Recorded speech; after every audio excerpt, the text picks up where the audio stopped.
Brandon Miller undoubtedly has the potential to be a perennial all-star in the NBA, but many around the league are still questioning whether or not the Charlotte Hornets made the right selection in selecting him over Scoot Henderson. Well, one of the most popular voices in sports media today has decided to weigh in on this topic, and in this video, I'm going to give you all my thoughts on what exactly he had to say about Brandon Miller, and we're going to get into that right after this. I'm from the foe, you dig? Welcome to The Way I See It with Jamario Rashad. Please do me a favor by hitting the like button, and please make sure you subscribe as I am on my road to 2K. Trying to make sure my channel is popping before these games get started next season. Now that that's out of the way, let's go ahead and get to the video. If you are not aware who I'm talking about by the thumbnail, the name of the video, or anything else, we are talking about Stephen A. Smith. On a recent episode of ESPN's First Take, the crew decided to weigh in on whether or not the Charlotte Hornets had made the right decision in selecting Brandon Miller over Scoot Henderson, and Stephen A. shared what I find to be some very, very interesting comments on that debate. And what we're going to do is we're going to listen to what Stephen A. had to say, and then I'm going to come back and react to it. So we're going to go ahead and listen to Stephen A., and then we can get into the rest of this. It's just me. I love the fact that Jordan and the Hornets picked Brandon Miller. I just do. Because, to me, and Coach, you know this a hell of a lot better than me, but I'm looking at him, and I don't see some just a small forward.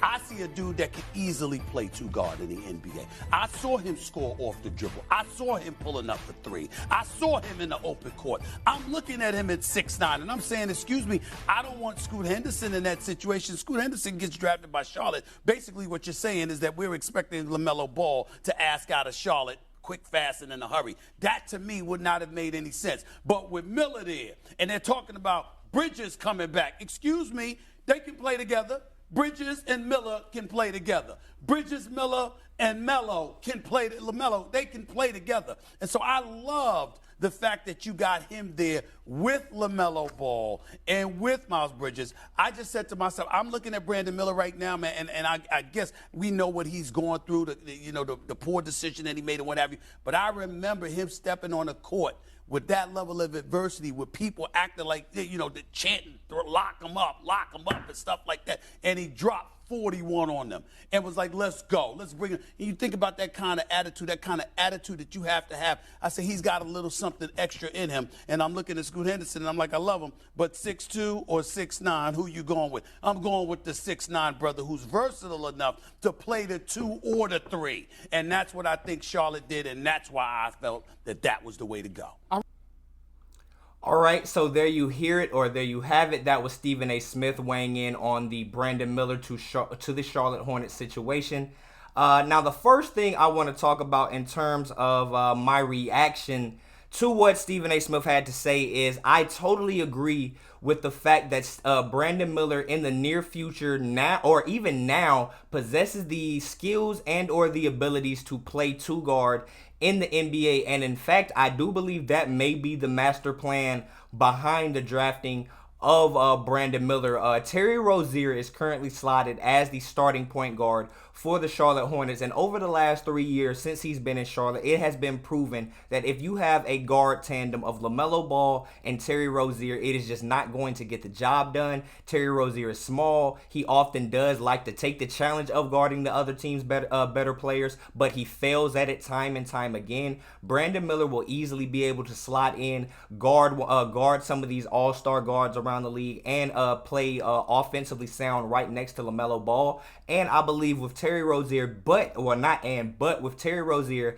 still being the second highest paid player on the team, I highly doubt that they will be able to move him off out of the starting lineup this upcoming season. But he only has 2 years remaining and a player option after the 2024 season. And I do believe that that will be the time that the Charlotte Hornets elect to let go of Terry Rozier to allow Brandon Miller to completely take over that starting shooting guard spot, because I believe they will retain Miles Bridges, as it has been announced that the they have extended an offer to him, as well as PJ Washington and Teo Maledon. As long as Miles and PJ come back, I don't see the Charlotte Hornets continuing to invest in Terry Rozier beyond the 2 years left on his contract, as well as Gordon Hayward in this with the 1 year in his contract. And as well, one more thing about the playmaking. As I mentioned in the previous video that I dropped regarding Brandon Miller, a lot of the discourse around him versus Scoot Henderson was the fact that Scoot is slotted in as a point guard. So therefore, people that have not actually watched the way that they play and what they can actually bring forth out there on the court would automatically assume that Scoot Henderson can just make plays better because he is a guard and slotted in as a point guard, that he is a playmaker, that he can create shots for other people. Well, yes, I agree that he can do that, but Brandon Miller being 6'9" can also bring that to the table, and that being something that Terry Rozier cannot do. I believe that only leads to more leads to it being more credence to my argument of Terry Rozier being out the door in about 2 years, and Miles Bridges, Melo Ball, and Brandon Miller being the Charlotte Hornets master plan.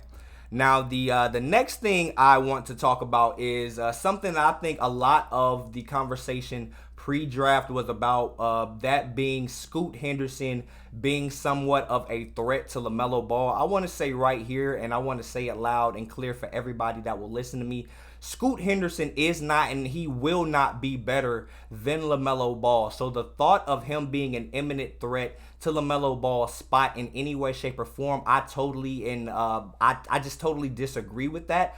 I think they could have came in, and I do believe that they could have played a tandem guard pair similar to what we've seen with Melo and Terry Rozier. I just believe that Scoot could be better, but we've seen that those two player archetypes next to each other have not led to much success, so I understand why not going out to try that again. But I do not believe if the Charlotte Hornets were to have drafted Scoot Henderson that would have shown that they didn't believe in LaMelo Ball at all. I understand the people that try to make that argument that may be what the team is signaling through their actions rather than what they're putting out with their words in the media through Mitch Kupchak, all of that good stuff. I get that, but I think those guys could have worked together, and that wouldn't have just meant that Melo was immediately out the door. Could I be wrong about that? Yes, I could, but those are just my feelings on that particular situation. The third thing I want to talk about is when Stephen A. Smith got into talking about how Brandon Miller was able to actually elevate his performances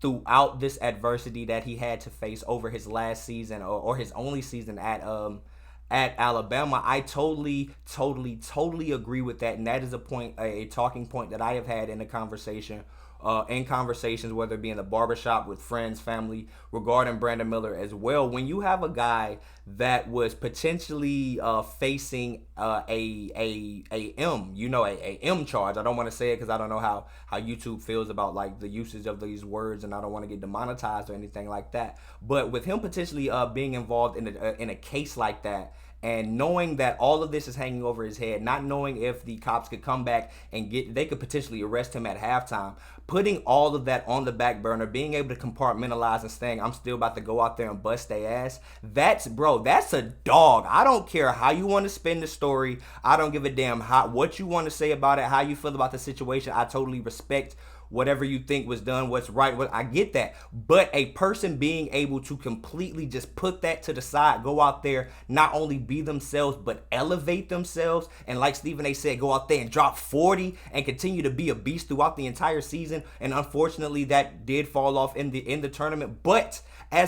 in the midst of all the adversity, he was at his best. Come on, bro. That is to be 1000% commended. And I totally agree with Stephen A. with that being a positive rationale for why the Charlotte Hornets leaned in the direction of Brandon Miller, man. But finally, the final point that I want to make is that 6'9" is better than 6'2", 6'3", no matter how people want to slice it. Basketball is a big man's game. No matter how much people are wanting to make the case that we are shifting into a small ball. I hate when people think of that and they think that small ball means small players. That means no, it does not mean that at all. Small ball means that you put players out there that possess the skill set of the smaller players. You have the ability to play 5 out and have your center out on the wing or in the corner, being able to shoot threes, creating lanes for your guards and your wings to be able to get to the basket, to be able to just catch and shoot, play in transition, play fast. That is what small ball is about. It does not take small players to play small ball. It takes small player skill sets, and that is something that Brandon Miller has, and I believe that is something that he is currently in terms of playmaking better than Terry Rozier, and in a year or so, once he understands and gets how to score on an NBA level, I think he will be in short and due time a better scorer than Terry Rozier as well, man. But with that being said, those are my thoughts on this entire situation. What do you think about what Stephen A. Smith had to say about the Brandon Miller situation? He absolutely loves the pick of him here in Charlotte. I tend to agree with it. Whatever you all think about this topic, leave your comments down below and I'll be sure to get back to you, chop it up with you, all of that good stuff. And with that being said, I am Jamario Rashad. This is the way I see it, and I'm out. Peace. And if I say it, Carolina Panthers, I'm sorry, y'all. Y'all know how I get. I'm sorry.